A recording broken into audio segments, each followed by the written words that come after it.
Good evening, I'm Enari Darklord and welcome to Churikua. Tonight you will listen to the compilation of stories based on legends such as La Planchada, The Grey Lady, Tove's Ring, and Aswang. Remember that we will also have some musical intermissions among each of them. So enjoy them and remember that night awaits for you.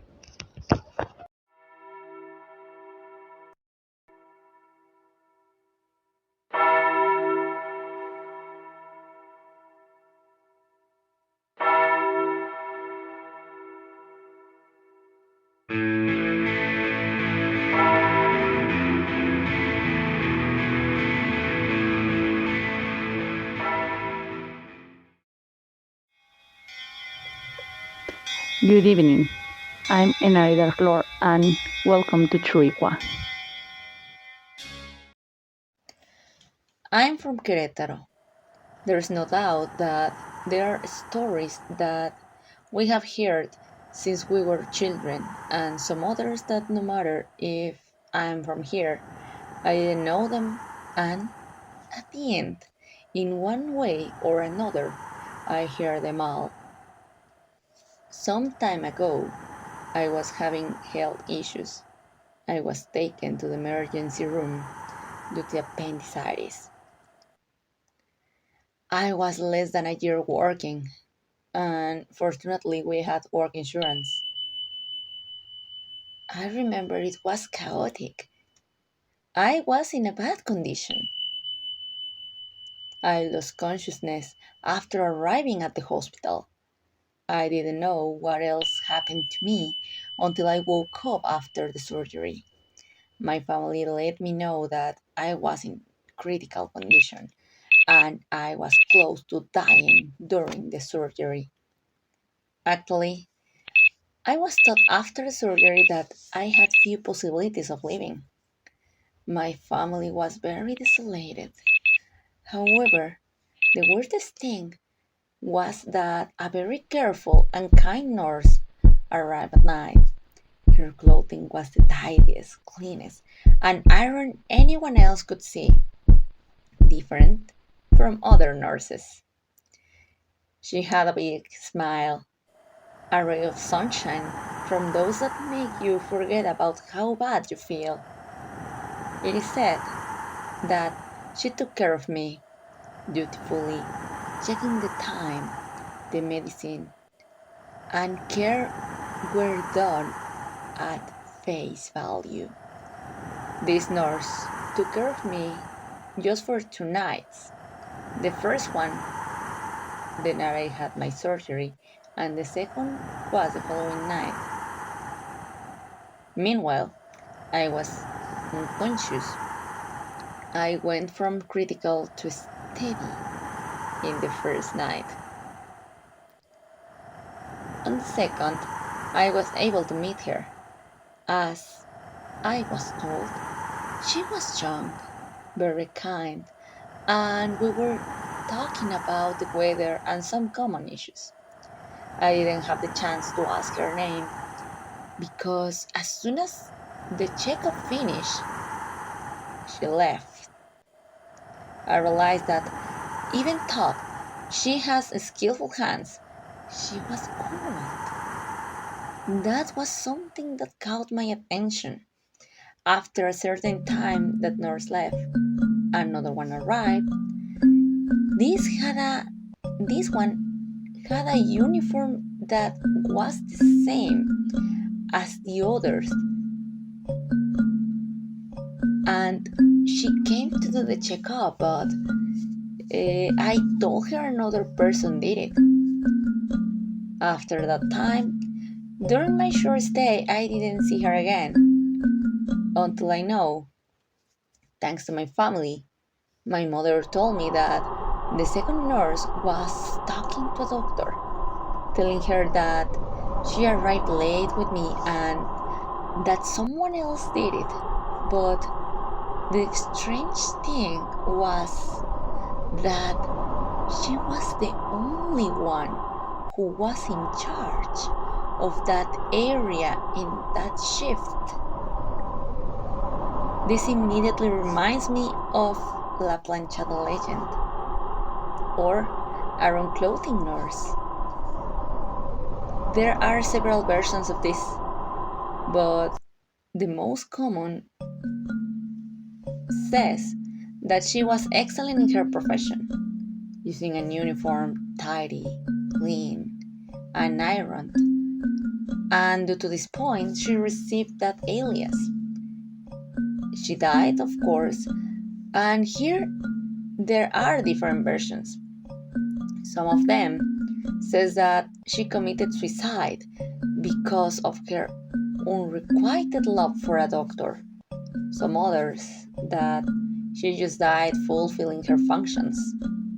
Nevertheless, her true origins is she focuses on taking care of patients, or just as an announcement of their death in each case. In mine, it seems to be that she looked after me to get well. I get goosebumps when I think about this, but I like to think that I was pretty lucky, and thanks to her aid, and of course, to the doctor's work also, I am here.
Good evening. I'm Adrian and welcome to Churikua. I remember when I visited Willard Library for the first time. I needed to look for information for a school project. Encyclopedias and the internet weren't so full of information to consult at that time. Every day after eating my meal, I went to the library. Everybody there was pretty kind to me. I used to carry with my Walkman with me to have a good time while I was doing my stuff. One day, I was so tired due to the studying and preparing an essay for English class that I had completely forgotten and took me to the whole night to finish it. So I was pretty tired and sleepy until the point that I couldn't resist it. And after too much effort, I fell asleep. When I woke up, there were just 10 minutes before the library closed. The lights were off except the ones in the corridor. I took my stuff and I went out running. I took the elevator to arrive on time. I smelled a strong perfume. It was a delicious odor, but it wasn't one that I particularly knew. What was my surprise? I saw a woman with a gray veil and dress, pretty old, as if she was from another time. I was so scared that I turned round, and as soon as I pressed the button to go to the ground floor, I limited myself to sit to the wall. And for a certain reason, the elevator was opening its doors on every floor. When I finally got off, I walked as fast as I could. At the time of turning round, I saw that woman in another place of the building. And then she vanished. I couldn't believe my eyes. Suddenly, I saw the librarian who recognized me and told me she was looking for me everywhere and was worried about me because she hadn't seen me going out and mom had called to the library asking for me. I told her what I saw. So, did you see the gray lady? Are you okay? The gray lady? Have you ever seen her? Yeah, she's a ghost from the ones in the library. Generally, we don't like to talk about it with frequent visitors because we're afraid they got scared because of this and don't come back anymore. What? Are there more ghosts here? Yes, there are, but we can talk about it later. So, what about her? Who is she? Certainly, we don't know. She can be just a person that loved reading so much and died. Could be someone who died here and we don't know. Or could be Louise Carpenter. Who is Louise Carpenter? This library started being built in 1876 by Wheeler Carpenter, a railroad mogul. Wheeler died before the library finished being built, so he decided to use his fortune on finishing his project rather than allowing his daughter Louise to inherit it. Later on, she sued in order she sued in order to access the inheritance, but she lost demand. So then, what happened? As a whole, with the course of time, she also died. So long time passed, and in 1937, the lady was seen for the very first time wandering throughout the library by a janitor who was doing his job. Since then, she can be seen in different areas of the building. Have you seen her? No, I haven't, but the janitor has. Don't worry. The most common thing is, and according to what he said, she's a quiet person, or ghost in this case. Of course, the shock, no one can take it away from you, but at least she doesn't used to damage anyone, except, of course, doing pranks wherever she goes on. A little later, she went back to the library phone to call Mom in order not to worry about me anymore. She carried me home and continued going to the library until I finished my project. I tried not to go farther from where the librarian was, and if one day it was late, she carried me home. Since then, I have never seen the Grey Lady again.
Good evening.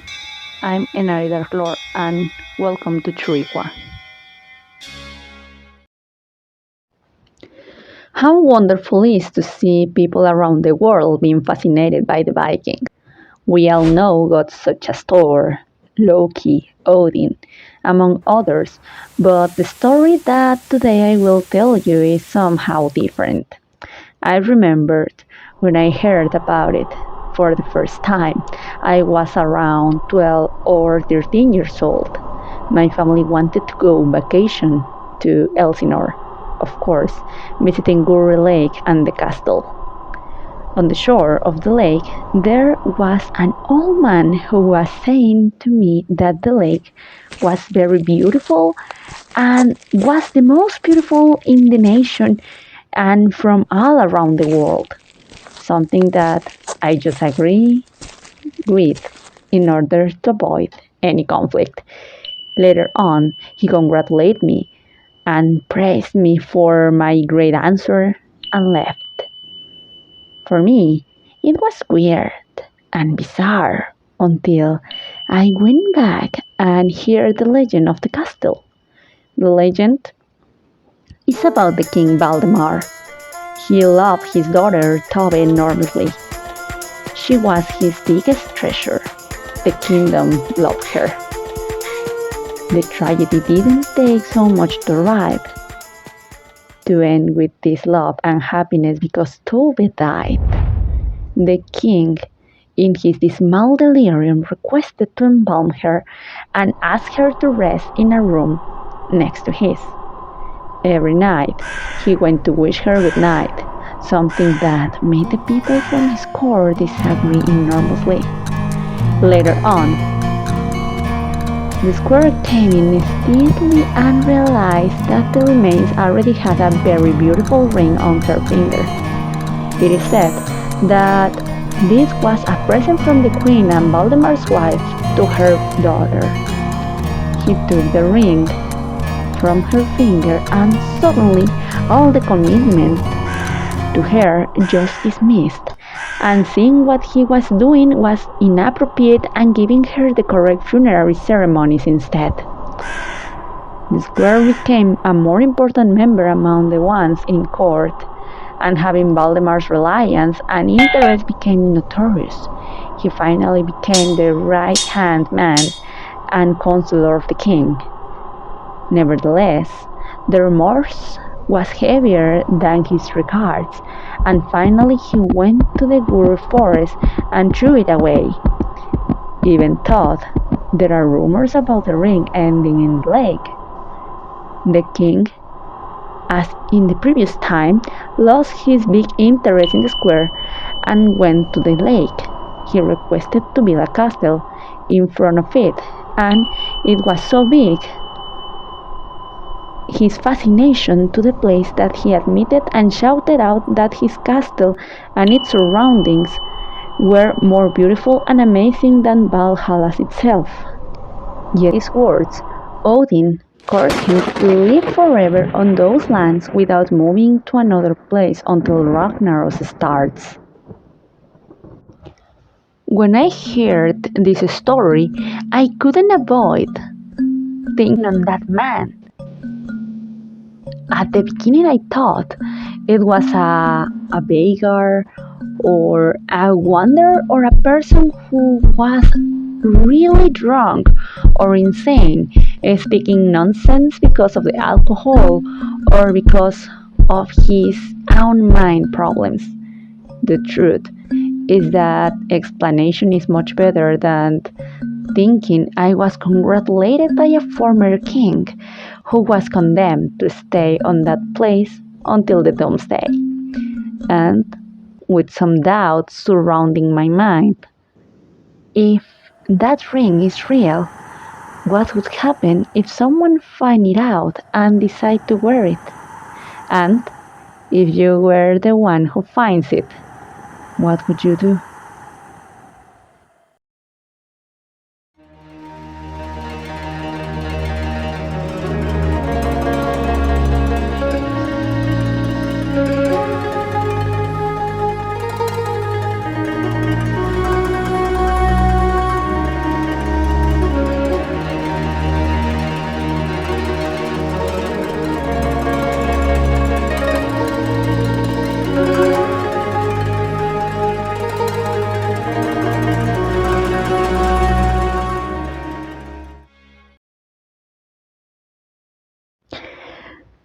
Who'd think that a beloved friend like Rowena would end like this? Are you wondering who she is and why I am saying this to you? Aren't you? Rowena is someone very special to me. We both met each other in an orphanage. We were close to being adopted a couple of times. The first time as sisters and the second separately. Unfortunately, both were cancelled. Some were because they could finally have children naturally, and others for documented issues. Once we were considered adults, we decided to work, and while we were moved in together and share a house as any family. As everything, nothing is forever. I got pregnant by my boyfriend at that time, and we got married. We agreed with the idea of Rowena staying in that house we used to share, and we bought a house close there. Later, when my son was born, my husband got a job proposal of going to live in Malaysia for 2 years.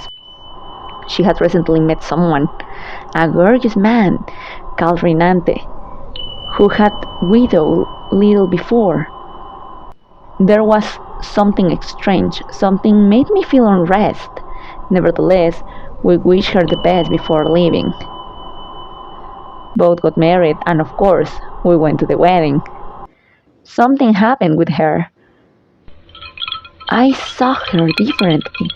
She was bright and funny.